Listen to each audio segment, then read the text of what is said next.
நேற்றைய தினம் ஆகஸ்ட் 15ஆம் தேதி சுதந்திர தினம் என்று அனைவருக்கும் தெரியும்.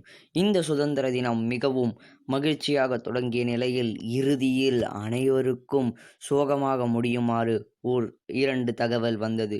நேற்று இரவு 8 மணி அளவில் முதல் இடி அனைத்து கிரிக்கெட் ரசிகர்களும் மீது விழுந்தது. அது என்னவென்றால், MS தோனி சர்வதேச கிரிக்கெட்டில் இருந்து வெளியேறுகிறார் என்ற செய்தி. அந்த ஒரு இடி விழுந்த அடுத்த கணம் அந்த ரணம் மாறுவதற்குள் இன்னொரு இடியும் விழ காத்திருந்தது. அது என்னவென்றால், CSK அணியால் சின்னத்தலை என்று அன்புடன் அழைக்கப்படும் ரெய்னாவும் தனது ரிட்டையர்மெண்ட்டை அனௌன்ஸ் செய்தார். இத்தகைய இந்த வீடியோவில் பார்க்கலாம் வாங்க. Hello guys, welcome back to gaming with KVS channel. நான் உங்கள் KVS. இன்றைக்கி நம்ம வீடியோவில் எதை பற்றி பார்க்க போகிறோம் அப்படின்னு பார்த்தீங்கன்னா, நேற்று நைட் பார்த்தீங்கன்னா ஒரு உண்மையிலே எல்லா ஒரு கிரிக்கெட் ஃபேன்ஸுக்குமே ஒரு தாங்க முடியாத ஒரு செய்தியாக மாறிடுச்சு. என்னதுன்னு பார்த்தீங்கன்னா, தோனி அண்ட் ரெய்னா அவங்களுடைய ரிட்டையர்மெண்ட்டை அனௌன்ஸ் பண்ணது. ஸோ இவங்க எதனால் இந்த ரிட்டையர்மெண்ட்லாம் அனௌன்ஸ் பண்ணிருக்காங்க அப்படின்றதையும் இந்த வீடியோவில் பார்க்கலாம். ஸோ இந்த வீடியோ பிடிச்சிருந்துச்சுன்னா மறக்காமல் லைக் பண்ணிவிடுங்க, ஷேர் பண்ணிவிடுங்க, மறக்காமல் நம்ம சேனல் சப்ஸ்கிரைபும் பண்ணிவிடுங்க, ஓகேவா?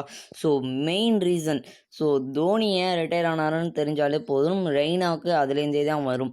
ஸோ தோனி எதனால் ரிட்டையர் ஆனாருன்னு பார்த்தீங்கன்னா, மெயின்லி அவருக்கு வேர்ல்டு கப்பில் அந்த நியூசிலாந்து மேட்ச்சில் முடிஞ்சதோட அவருக்கு இது வரைக்கும் ஒரு மேட்சும் தரவே இல்லை. ரசிகர்கள் எல்லாருக்குமே பார்த்தீங்கன்னா அது ஒரு கோபம் இருக்க தான் இருக்குது. எதனால் தோனிக்கு நீங்கள் வாய்ப்பே தரலை அப்படின்றது. ரிஷப் பண்ட் என்ன தான் ஒழுங்காகவே கீப்பிங் பண்ணலை, இருந்தாலும் எதனால் தோனிக்கு சான்ஸ் தர மாட்டேங்கிறாங்க அவங்க அப்படின்றது எல்லாருக்குமே ஒரு கேள்விக்குறியாக இருக்குது. பட் இதுக்கெல்லாம் நம்மளால் விடை தர முடியாது. பட் BCCI அதை பற்றின ஒரு நடவடிக்கையும் அதை பற்றின ஒரு எந்த ஒரு தகவலுமே சொல்லலை. தோனிக்கு வாய்ப்பே தரவே இல்லை. அதனால தான் பார்த்தீங்கன்னா தோனி தன்னுடைய ரிட்டையர்மெண்ட்டை அனௌன்ஸ் பண்ணியிருக்காரு. பட் என்னதான் இருந்தாலும் அவர் சொன்னது என்னதுன்னு பார்த்தீங்கன்னா, என்ன இதுக்கு மேலே உங்களால் ப்ளூ ஜெர்சியில் பார்க்க முடியாட்டாலும் இதுக்கு மேலே நான் பார்த்தீங்கன்னா உங்களுக்காக நான் எல்லோ ஜெர்சியில் விளையாடுவேன்னு சொல்லியிருக்காரு. அதாவது CSK அணிக்காக நான் கண்டிப்பாக விளையாடுவேன் அப்படின்னு சொல்லியிருக்காரு.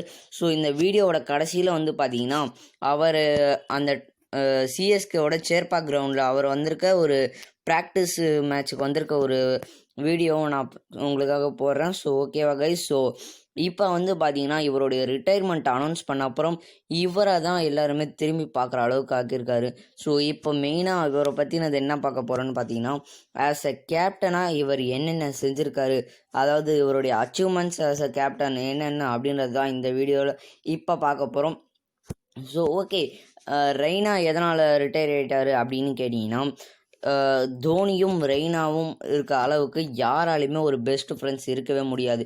அதனால தான் ரெய்னா என்ன பண்ணாருன்னு பார்த்தீங்கன்னா, நீங்கள் போயிட்டு அப்புறம் நான் எதுக்காக இருக்கணும் அப்படின்ட்டு ரெய்னாவும் தன்னுடைய ரிட்டையர்மெண்ட்டை அனௌன்ஸ் பண்ணிட்டாரு. ஸோ இதுதாங்க இவருடைய achievement as a captain. So 2007 பார்த்தீங்கன்னா வேர்ல்டு கப் T20 இந்தியாவுக்காக வாங்கி தந்திருக்காரு. அண்ட் 2008 CB சீரீஸ் அப்படின்னா என்னதுன்னு கேட்டிங்கன்னா எனக்கே தெரியல, விட்டுறலாம். ஸோ அதுக்கப்புறம் பார்த்தீங்கன்னா 2009 டெஸ்ட் சாம்பியன்ஷிப் மேக் அப்படின்ற ஒரு இதையும் வாங்கி தந்திருக்காரு. அண்ட் 2010 ஏஷியா கப்பை இந்தியாவுக்காக, அண்ட் 2010 CSKக்காக IPL trophy, and 2010 champions league 2020 இந்தியாவுக்காக வாங்கி தந்திருக்காரு. And 2011 world cup. எல்லாருக்குமே அந்த ஒரு மூமெண்ட்டை மறக்கவே முடியாது. That's year and Dhoni finish top and style அப்படின்ற ஒரு இதை மறக்கவே முடியாது யாராலையும்.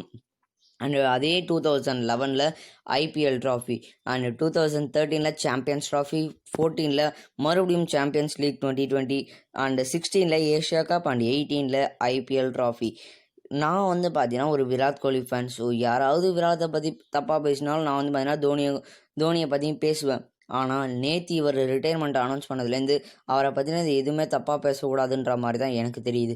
ஸோ எதனால்னா, இதுக்கு பார்த்தீங்கன்னா விராட் கோலி ஒரு ட்வீட் பண்ணிருக்காரு. அதையும் நான் உங்களுக்கு காட்டுறேன். ஸோ மெயினாக கைஸ், ஸோ யார் மாதிரியும் பார்த்தீங்கன்னா ரெய்னா தோனி மாதிரி பெஸ்ட்டு ஃப்ரெண்ட்ஸுன்றது யாருக்குமே வர முடியாது. எதனாலனா, எல்லாம் சொல்லிட்டு தெரியலாம், அவன் தான் என் பெஸ்ட் ஃப்ரெண்டு, அவன் தான் என் உயிர் நண்பன் அப்படின்ட்டுலாம். ஆனால் பெஸ்ட்டு ஃப்ரெண்ட்ஸ்னால் அது ரெய்னா அண்ட் தோனி தான். தோனி தன்னுடைய ரிட்டையர்மெண்ட் அனௌன்ஸ் பண்ணிட்டாரேன்ட்டு நீங்கள் போயிட்டு அப்புறம் நான் எதுக்கு கிரிக்கெட்டில் இருக்கணும் அப்படின்ட்டு அவரும் தன்னுடைய ரிட்டையர்மெண்ட் அனௌன்ஸ் பண்ணிட்டு போயிட்டாரு. இதுதான் பார்த்தீங்கன்னா best friends.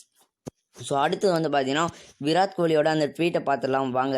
So Virat Kohli என்ன ட்வீட் பண்ணியிருக்காரு அப்படின்னு பார்த்தீங்கன்னா, every cricketers has to end is journey one day but still when some one you have gotten to know so closely announce the decision you will feel the emotion much more what you have done for the country we will always remain in every one's heart அப்படின்னு சொல்லியிருக்காரு. So இது எதுக்காகன்னு பார்த்தீங்கன்னா, எந்த ஒரு கிரிக்கெட்டராக இருந்தாலும் ஒரு நாளைக்கு தன்னுடைய ரிட்டையர்மெண்ட்டை அனௌன்ஸ் பண்ணி தான் தீரணும்.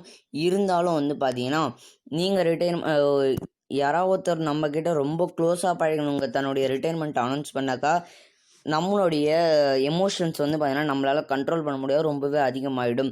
என்ன நீங்கள் ரிட்டையர்மெண்ட் அனௌன்ஸ் பண்ணாலும் நீங்கள் இந்தியாவுக்காக செஞ்ச எல்லா ஒரு விஷயத்தையும் நாங்கள் ஞாபகப்படுத்திக்கிட்டே இருப்போம் அப்படின்னு சொல்லியிருக்காரு.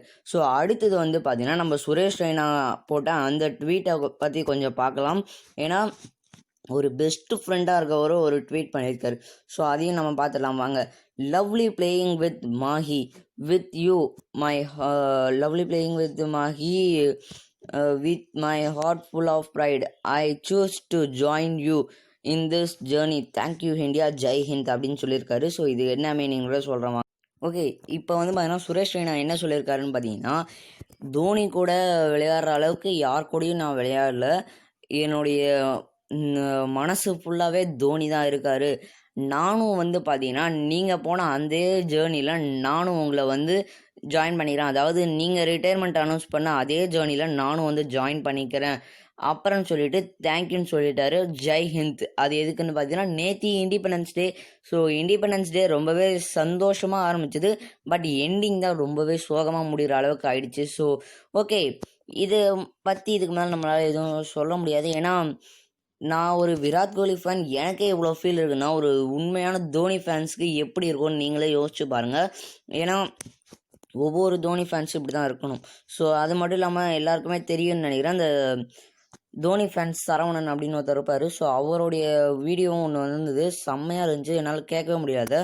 ஸோ ஓகே, அந்த கேம் பிளே வீடியோவும் பார்த்துலாம். ஸோ ஓகே கைஸ், ஸோ இந்த வீடியோ அவ்வளோதாங்க. ஸோ இந்த வீடியோ பிடிச்சிருந்தா மறக்காமல் லைக் பண்ணிவிடுங்க, ஷேர் பண்ணிவிடுங்க, மறக்காமல் நம்ம சேனலை சப்ஸ்கிரைப் பண்ணிடுங்க. ஸோ வீடியோ பார்த்த அனைவருக்கும் மிகப்பெரிய நன்றி. ஸோ இன்னைக்கு சந்திரன் சூப்பரான வீடியோவில் உங்களை வந்து சந்திக்கிறேன். அது வரைக்கும் உங்களோட மருந்து விடைய பெறுவது உங்கள் கேவிஎஸ். ஸோ ஓகே, சிஎஸ்கே இன்னைக்கு அரபுக்கு கிளம்புறாங்க அப்படின்னு பார்த்தீங்கன்னா 21ஆம் தேதி வந்து பார்த்தீங்கன்னா அரபு நாட்டுக்கு கிளம்புறாங்க. ஸோ அரபு நாடு கிளம்புறதுக்கு முன்னாடி ஒரு இடியை எல்லார் மண்டையிலும் போட்டு போயிட்டாங்க 2 பேரும். ஸோ இருந்தாலும் பரவாயில்ல, நம்ம இதுக்கு மேலே தான் இந்தியாவை சப்போர்ட் பண்ணோம். So thanks guys, thanks for